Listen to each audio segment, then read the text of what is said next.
My name's Christopher Hampton. I'm standing here in the courtyard of the Freud house, where the Freud Museum now is, in the Berggasse in Vienna. Just over 100 years ago, Carl Jung came here for the first time to meet Freud. They had corresponded for several years, starting with a letter that Jung had sent to Freud about the successful treatment of a young Russian patient called Sabina Spielrein, because Freud was looking for somebody who was outside the Vienna circle, somebody who was not Jewish, because psychoanalysis was subject to a great deal of anti-Semitic prejudice, and somebody young and vigorous to carry on his work as he saw it. Freud had a problem with close friendships with his colleagues. They tended to be very intense and not last very long. The relationship with Jung lasted a little longer than usual, followed the same pattern. When did the breach happen between Freud and Jung, and was it over this young lady? Jung began an affair with Sabina Spielrein, this young patient with whom he had successfully cured of hysteria, and was anxious for Freud not to know this. It became clear that Jung was lying about his relationship with Sabina Spielrein. So the beginnings of the trust between them began to fracture. And how did it affect the woman? How did it affect Sabina Spielrein to be lied about? Sabina Spielrein was one of the forgotten people of psychoanalysis. She was a remarkable talent. The quotation up the stairs towards the Freud Museum, which deals with the death instinct and the love instinct, was an idea that was actually given to Freud by Sabina Spielrein. What moved you to tell this obscure story? I was approached to write this film for Julia Roberts' company.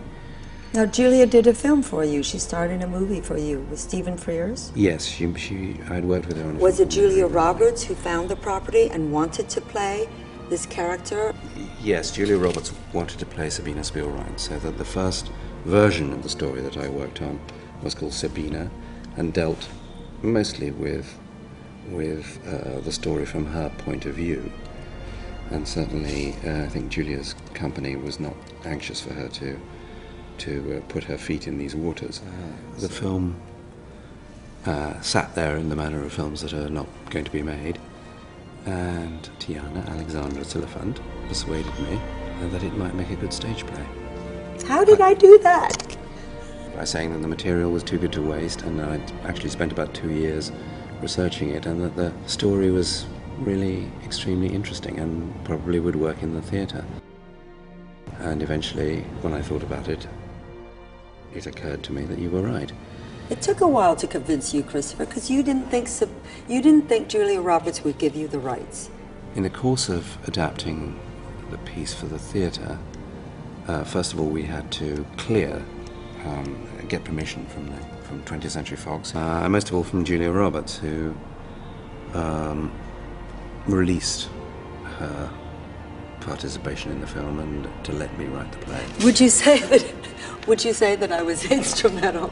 Because yes. I think I'm made associate producer with no pay on a film that I've been on for 16 years, and I'm just so thrilled that it's being made with wonderful actors. So were you on the set? Yes, I was on the set, and watching how David Cronenburg operated was very, very instructive and interesting. Can I flip you? You can flip me anytime. Flip me. Yeah. Can we turn off the... Oh, darling. Okay, I wasn't allowed to talk to David on the set.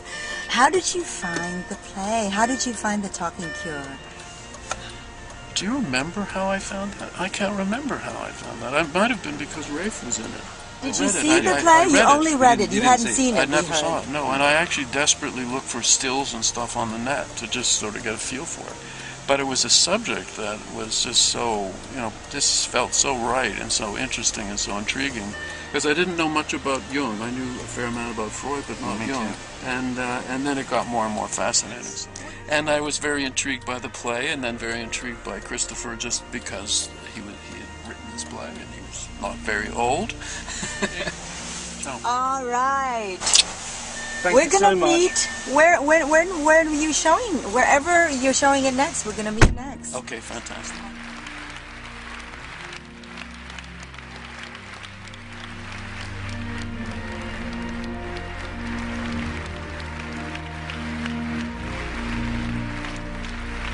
What is the age of the character who starts out, and who plays the character now? Sabine Spearrine was 19 when she came to Jung as a patient. And the part is now being played by Keira Knightley in the David Cronenburg film. I was on the set, and Keira Knightley's bodyguard stopped us from taking any photos on the set, so we have very few pictures, but the few we have we'll share with you.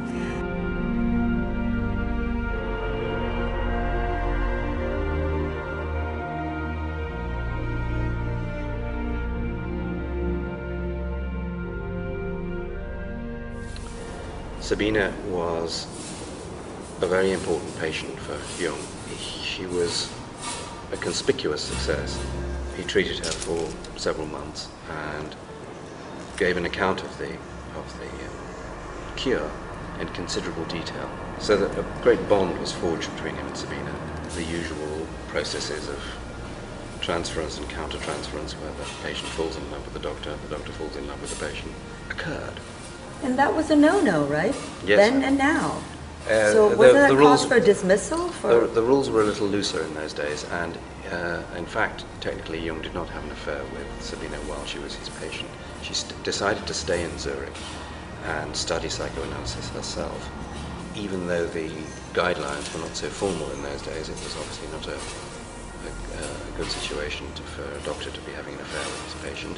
So one of the legalistic ways he got around this was by saying he hadn't been paid by her, so she wasn't his patient. There's a very powerful scene where she comes in and pays him, and she is upset that she was his lover because she wanted him to acknowledge her. Isn't that a woman's right? Yes, of course, but he, Jung was in a delicate situation. He'd done something that was not right. Did she turn him in? Did she tell Freud? She told Freud. Jung denied everything. Freud believed Jung, and then finally Sabine persuaded Jung to acknowledge what had happened and to tell Freud that he had misled Freud. So how did she do that? How do you know this? What are your source materials? All this is fully documented, so with letters and diaries and so on and so forth. So there's nothing in the film that is invented except perhaps the last scene where I wanted them to meet at the end of the story, by which time Sabine had married a Russian doctor and was pregnant by him.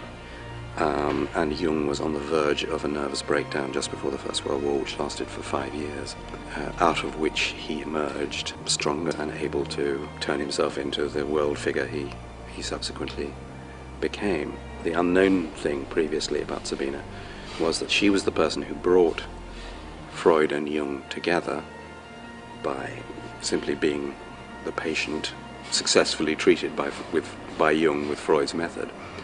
But she was also, in many ways, the person who split the two apart. How do you feel about working with Keira Knightley and Viggo Mortenson, who plays Freud? Well, Keira Knightley I've worked with before on a film called Atonement, and I really admire her very, very much. I've been aware of her existence. I worked with her father in a play when I was very young. And working with Viggo, star of Lord of the Rings. Viggo would love to be remembered for 2 more films done previously with David Cronenburg, so this will be his 3rd, won't it? It will, yes. And he is a man who takes his research very, very seriously. He went around Vienna to old bookshops to buy old books that might, he thought, have come from the Freud library, which was, of course, ransacked by the Nazis after Freud had to run away in 1938. When I met to talk to him about the part, he was wearing the full makeup of the full costume and makeup, and looked remarkably like Freud. So, isn't Viggo a bit tall to play Freud? Freud was a little man, wasn't he? Yes, he was. Viggo was very aware of this, and at one point suggested that he should stand on the set with his legs wide open, so that he would be a little shorter than Michael. But I'm sure it's been astutely organised. I mean, Michael Fassbinder is in fact as tall, if not a tiny bit taller than Viggo's. Hero fans want to know, you go from Atonement, Pride and Prejudice, Atonement, and of course people know her from the pirate movie. Well, she's playing a Russian girl, very, very sick at the beginning of the story. hysterical. Mad, disturbed, Absolutely. deranged. Absolutely violently disturbed. And so she has a big journey to make, and it's a big challenge for any actress at this part, and is the sort of emotional center of the film. How was the money raised in these times for an art film? The money was raised by Jeremy Thomas, who has an extraordinary track record, and he's worked with Bertolucci and Oshima and a number of very distinguished directors, and he manages to raise money for these edgy, difficult subjects. We feel that this kind of film is an endangered species. I mean, this film that comes in between, around $15 million, between $15 and $20 million, a drama. These are the films that Hollywood is now refusing to finance. So we hope that this won't be one of the last of the species, but it looks a little bit that way at the moment.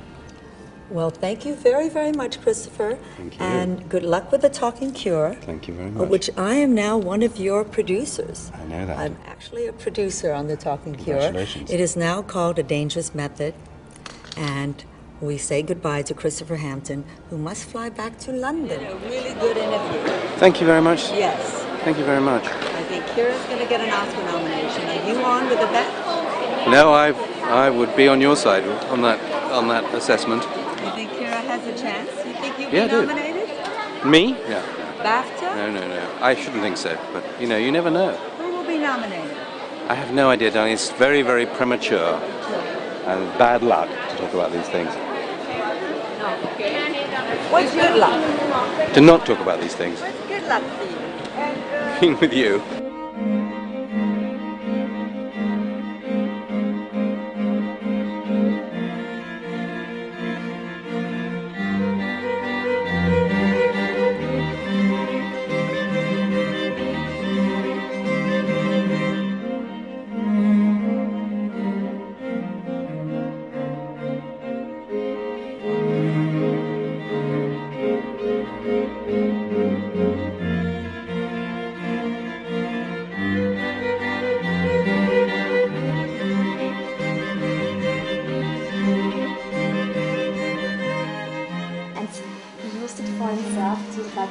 Freud was a user. Yeah. Freud used cocaine to stay awake.